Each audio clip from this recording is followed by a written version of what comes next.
సేవకుల కొరకు విజ్ఞప్తి, ఒక 2 లైన్స్ మాట్లాడతాను. సేవకులు బహున్నతమైన పిలుపుకు పిలువబడతారు. కానీ దేవుడు ఆశీర్వదించిన కొలది ఆశీర్వాదం వైపు చూసి పిలిచిన వాడిని, ఇచ్చిన వాడిని మర్చిపోవడం సంభవిస్తుంది. Why they are called for they lose the track. కడుపులు నింపుకోవడానిక, జోబులు నింపుకోవడానిక, ఆస్తులు కూర్చుకోవడానిక, బ్యాంకులో బ్యాలెన్స్ పెరగడానిక, లేక నాకు ఇంత ప్రాపర్టీ అంత ప్రాపర్టీ దేవుడు ఇచ్చినాడని డంబపు మాటలు పలకడానిక కానే కాదు. God has called you and me to seek the last. నశించిన దాన్ని వెతికి రక్షించడానికి ఆ పిలిచిన వాడు మనల్ని పిలిచినప్పుడు మనము వీటన్నిటి మీద లక్ష్యం ఉంచి అసలైన పిలుపును వదిలేస్తున్నాం. We're losing the track. అందుకే నేను దేవుడు ఇలా చెక్కుకుంటూ నన్ను ఇంతవరకు తీసుకొచ్చినాడు. దేవుని పిలుపు నాకు ముఖ్యం. I will obey him at any cost. ఇప్పుడైతే నా తీర్మానం ఏంటంటే, బ్రతుకుతే నేను బ్రతుకుతాను క్రీస్తు కొరకు, చనిపోయినా నాకు లాభమే. హల్లెలూయా. క్రీస్తు కొరకు చనిపోవడం కంటే మిగిలిన భాగ్యం, మిన్నైన భాగ్యం ఏది ఉన్నది? అది ఎంత గొప్ప వీర మరణం కదా అని నేను అనుకుంటాను. మనము బ్రతికినప్పుడు కూడా ప్రభువు మహిమపరచబడాలి, మన మరణంలో కూడా ఆయన మహిమపరచబడాలి. దేవునికి స్తోత్రం. మరణం ఎప్పుడో మనకు తెలియదు, ఆయన రాకడ ఎప్పుడో మనకు తెలియదు. These 2 things are uncertain. అయినా దేవుడు మనము కోరినవన్నీ అనుగ్రహిస్తూ మనల్ని విజయోత్సవంగా నడిపిస్తున్నాడు. But we should be prepared at any time. మనకు దేవుడు ఇచ్చిన దర్శనం కానీ బాధ్యతలు కానీ అది మరి నెరవేర్చడానికి ఎప్పుడు సిద్ధ మనసు కావాలి. It's a royal and high calling. నేను ఎప్పుడు అంటాను, ఇది రాయల్ అండ్ హై కాలింగ్. నిన్ను దేవుడు సేవకు పిలిచినాడంటే చాలా ఉన్నతమైన పిలుపు ఇది. దాంట్లో ప్రసంగాలు చేయడం మాత్రం కాదు పిలుపు. దేవుని రాజ్యం కట్టడానికి నీకు ఏ విధమైన అవకాశం దేవుడు ఇచ్చినా దాన్ని తక్కువగా ఎంచొద్దు. నువ్వు పాటలు పాడుతున్నావా, ప్రసంగం చేస్తున్నావా, వాయిద్యాలు వాయిస్తున్నావా, లేక బాత్రూమ్లు కడుగుతున్నావా, అన్నం వడ్డిస్తున్నావా, శుభ్రం చేస్తున్నావా, ఒక సెక్యూరిటీగా ఉన్నావా, కారు దుడుస్తున్నావా, వీటన్నిటికీ దేవుడు తగిన బహుమానం ఇస్తాడు. దేవుని స్తోత్రం. హల్లెలూయా. ఆయన అన్యాయస్తుడు కానే కాదు.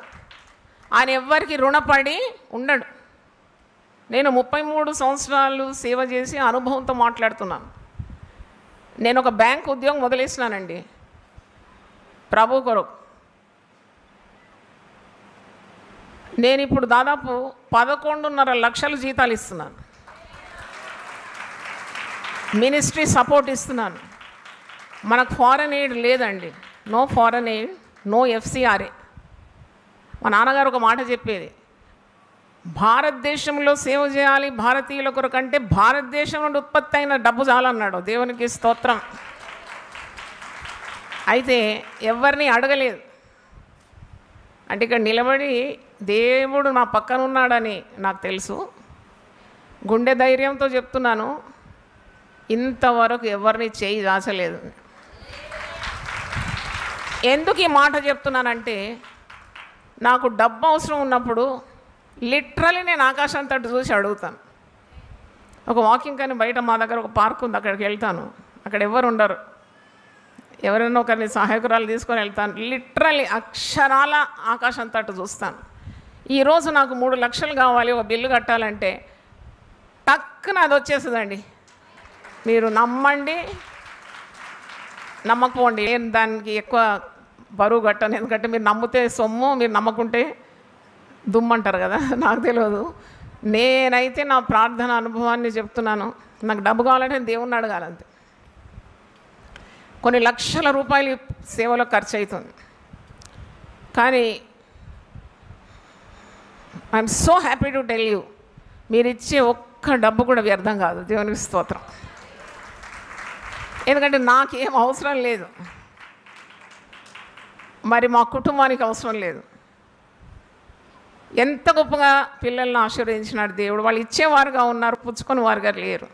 అంటే నమ్మకమైన వారికి దీవెనలు మెండు అని ఉన్నది వారి వాక్యంలో.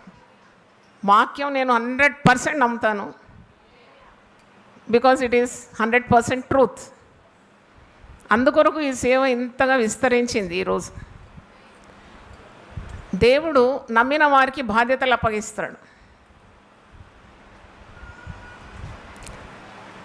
నేను మరి ఈ మధ్యలో ఒక 2 సంవత్సరాలను దేవుని అడుగుతూ క్రొత్త కార్యం చేత మమ్మల్ని తృప్తిపరచు ప్రభువా,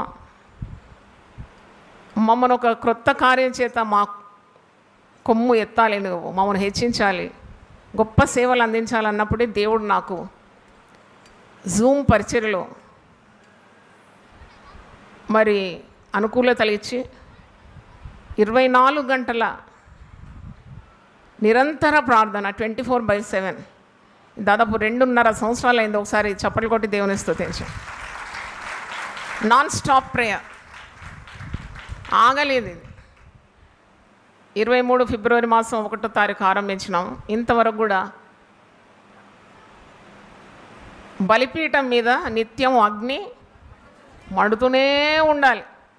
అది నాకు చాలా ఇష్టమైన వాక్యం. మరి నిత్యం అగ్ని మండుతూనే ఉంది. వందలు మంది ఉదయకాలం అయితే చాలామంది జాయిన్ అవుతారు. అది రాత్రి కూడా జరుగుతుంది. 24/7 అనుకూలతను బట్టి జాయిన్ అవుతారు. ప్రార్థనలో వారు పాల్గొంటారు. వాక్య పరిచర్య ఉంటుంది, పాటలు ఉంటుంది, సాక్ష్యాలు ఉంటుంది. ఆ జూమ్లో మీరు కూడా పాలు పొందాలంటే దెబోరా స్వరమణ పత్రికలో ఐడి ఉంది, పాస్వర్డ్ ఉంది, మీరు కూడా జాయిన్ కావచ్చు. అది కాకుండా ఇంకొక దర్శనాన్ని నెరవేర్చినాడు. అది ప్రేయర్ సెల్స్ గురించి దేవుడు నాతో ప్రత్యేకంగా మాట్లాడినాడు.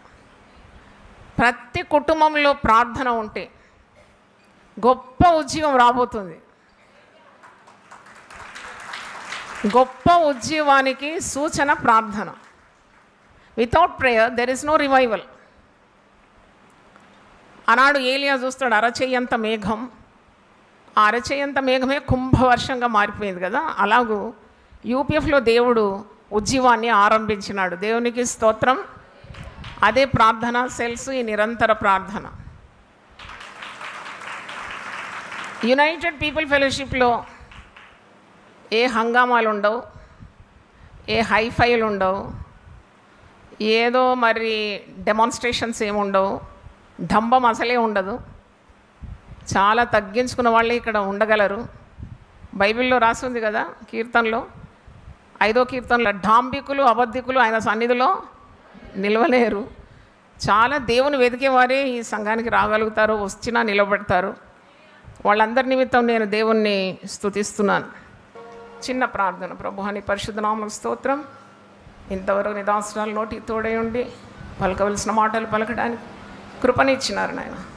మేము నీ వాక్యము విని తృప్తిపరచబడాలని మాతో మీరు మాట్లాడి మమ్మల్ని ఆశీర్వదించమని, ఈ సేవను దీవించమని, చేతులెత్తి ఆశీర్వదించమని యేసు నామములో అడుగుతున్నాను తండ్రి. God bless you.